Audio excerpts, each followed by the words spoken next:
Jeremiah Richards here, Mountain Man Survival. Let's talk about tents versus, let's say,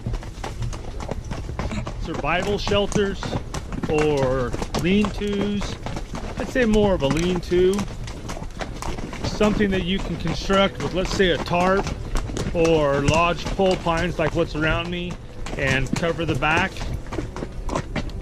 You know, there's a lot of people out there that build them, but there's a lot of people, I think, that are scared to build them. So I kind of want to talk a little bit about the pros and the cons. It's just something I've been thinking about. Number one, what does a tent do for you? If you have a quality tent, it is keeps you dry. It keeps you out of the wind.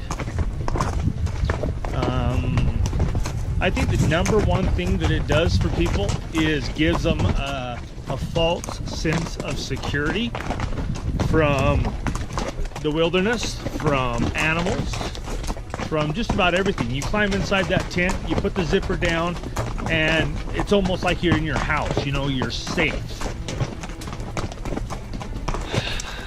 I think that's the wrong kind of attitude to have. If you think about it, a tent doesn't give you any safety. If, let's say, for instance, you have bears around and you put food in your tent, is that little piece of fabric going to keep that bear out? Is it going to keep him from smelling it? Absolutely not.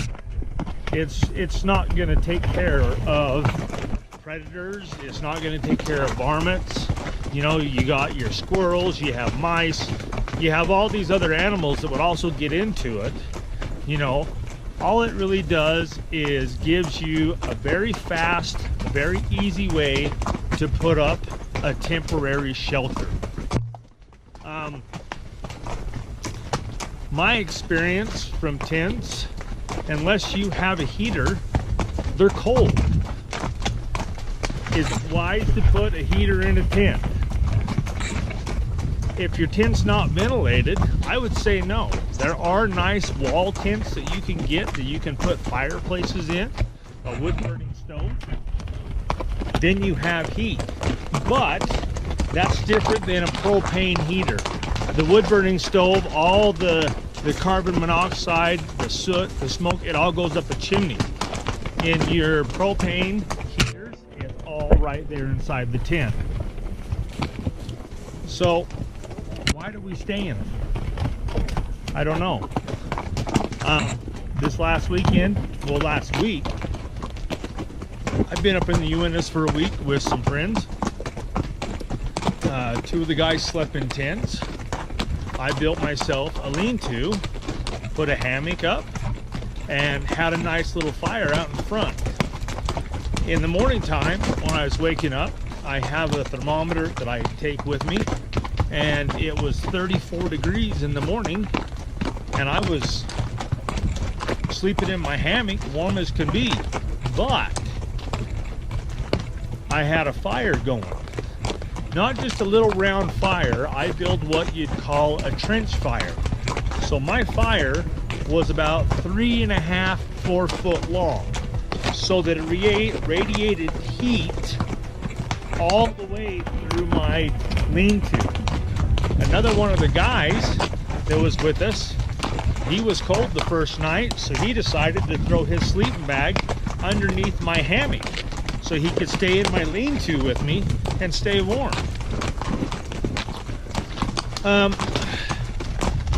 What does the lean-to do?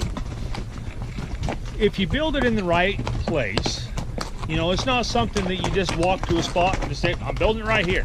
There's a few things you have to keep in mind. You want to keep in mind wind. What direction is the wind blowing? You know, is the wind going to be blowing straight into your lean-to? Is it going to be blowing towards the back of the lean-to? Is it going to be blowing to the sides? You know, these are all the things to take in consideration. You know, if you're in a draw or a canyon, you know that wind goes up and down that canyon. Therefore, you want to build your lean-to appropriate. And when I say that, I like it to where the wind blows side to side so that it's always blowing the smoke away from my lean-to, especially if I'm building two.